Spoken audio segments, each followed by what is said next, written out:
Joining us now is the Debunkinator himself, Ben Burgis. He's, of course, author of Give Them an Argument, Logic for the Left. He's author of an upcoming great book called Canceling Comedians While the World Burns, which I've been reading drafts of, just fantastic. And co-host of Dead Pundit Society. He's got a really good Patreon page. Ben, how are you? I'm good, brother. How are you? I'm doing all right, man. Hanging in. Are you still on the road? Yeah, we're in Michigan. My wife and I are here spending a little bit of time with my parents. They were actually gone for the first 2 weeks while we were here, so that, make sure nobody had the plague. But they're back now, so yeah, everything's been pretty good. Cool. Ran a little over 4 miles last night. That's good. Nice. You are really crushing it on the running regimen. Tried. You are. No, it's great. I mean, you've been tracking it. I love it. So Ben, what are we debunking tonight? This one is disingenuity of the highest order. Yeah. So the Cato Institute put out a tweet, which is awesome. Like, because you think, all right, well, like you think about the range of things that that libertarians have said, given everything's been going on lately, the police brutality uprising, and the range of responses has sort of gone from like people like Radley Balko or some of the authors of at Reason, who have some like useful things to say because they actually don't like cops, but like they also have like insane ideas about how to solve the problem, privatization, etc. That would make things 100 times worse, to like the sort of libertarians who who have only taken an interest in it to fret about the property rights of owners of businesses with smashed windows. But Cato Institute, they want to be clear, right? They're the woke libertarians. So what they say in this tweet, which is just kind of awesome. Do we have the tweet up? In its brazenness, is the abolition of slavery and the 20th century civil rights movement was a quintessentially libertarian moment. After all, it was a movement that prioritized the rights of individuals over the oppressive nature of government. So this is kind of a layer cake of bad reasoning and historical revisionism. So maybe to start with the least significant part of this, it's a little unclear what point they're trying to make. Are they like patting themselves on the back for being retroactively opposed to slavery? Which if right. So, yeah, I mean, I would hope so, right? Like I would just think that would be a baseline for any political ideology in the 21st century. That, we've whatever else we're still fighting about, we all kind of agree that slavery was bad. And if when they say it's a quintessentially libertarian thing, abolishing slavery, well, if all they mean is like libertarianism, like every other contemporary political ideology, comes down to the side of slavery is bad, right? Therefore, the abolition of it was a libertarian thing. The problem is, of course, that would also make it, a socialist thing. Socialists think slavery was bad. It would make it a centrist thing because centrists think slavery was bad. And so saying the category of people who think slavery was bad includes libertarianism, therefore it's quintessentially libertarian. It's just to be a complete nerd about this for a second. That's the fallacy of the undistributed middle. It's like saying that since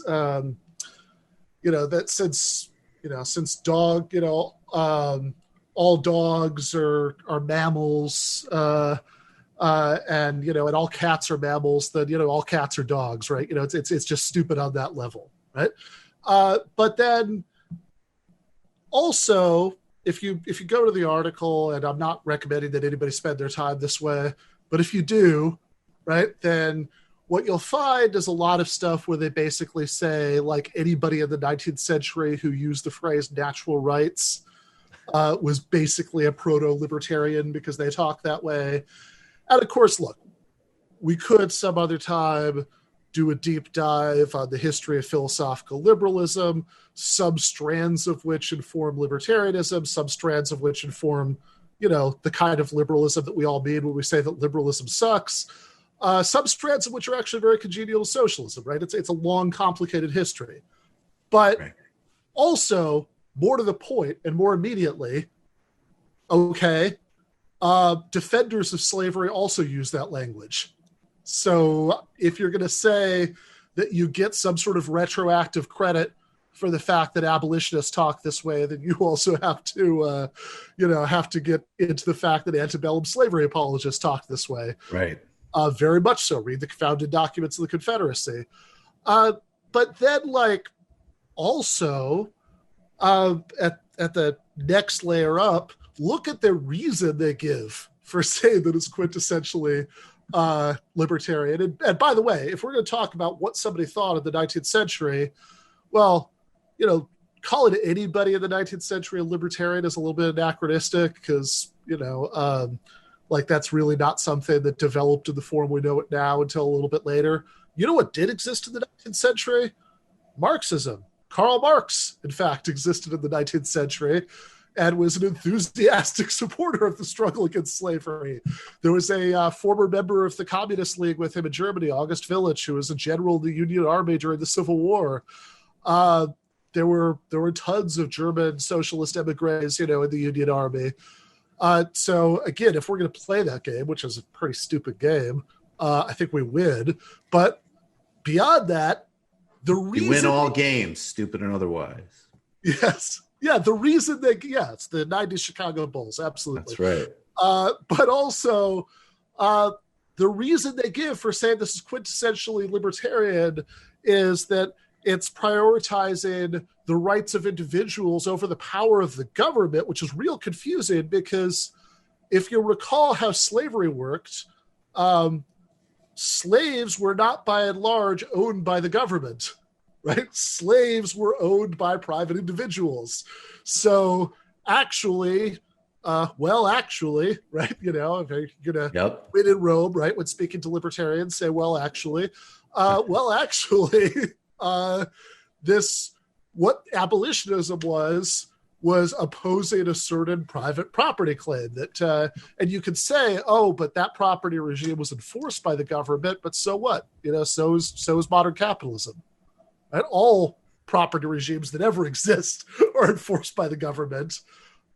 So if you're going to say that anytime a property regime is enforced by the state, that it's like opposing it is opposing the state, then libertarians are going to get real confused about where to come down now, right, on contemporary economic debates.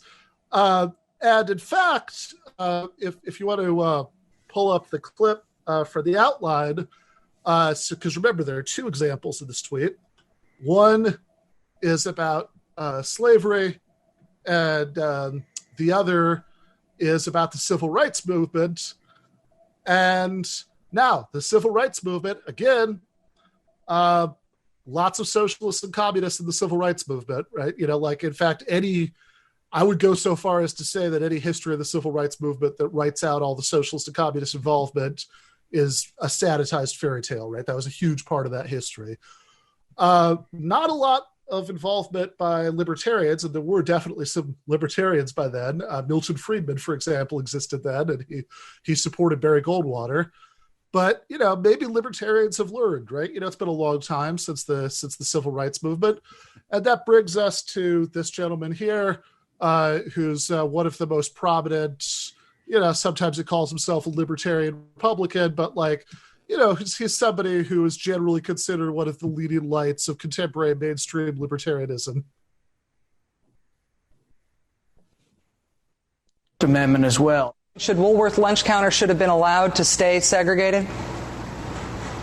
Sir, just yes or no? What I think would happen What I'm saying is that I don't believe in any discrimination. I don't believe that any private property should discriminate either. And I wouldn't attend, wouldn't support, wouldn't go to. But what you have to answer when you answer this point of view, which is an abstract, obscure conversation from 1964 that you want to bring up, but if you want to answer it, you have to say then that you decide the rules for all restaurants, and then do you decide that you want to allow them to carry weapons into restaurants? So, Christ. 2012, Rand Paul is being extremely evasive when asked this esoteric question about whether Woolworth lunch counters, which were the site of classic civil rights sit-ins, this huge part of that history, should in fact have been allowed to continue to discriminate against Black customers. And I didn't hear an answer anywhere in there. Over 40 years later, do you support the Civil Rights Act is not asking somebody to define the golden mean. This is not an esoteric question. This is, and what's also great and depressing, because it, reinforces how historically illiterate the country is. Like, this was one of the arguments by American Jim Crow forces. It wasn't just, there's actually a decent movie called All the Way. And one of the reasons that it's not bad is that they even show you that, like, the main, antagonist, the main villain in the Senate, Russell from Georgia, is very conscious and saying, to the other, Hicks and thugs, no, don't use that kind of rhetoric. There's even one line, and of course he's, don't, we have a PR battle to win. So even back then, we remember, the most obvious villains, and we remember the Klan and the terrorists and Strom Thurmond and, these disgusting, snarling people attacking people at counters. But there was even then plenty of people who said, I understand that it hasn't always been right.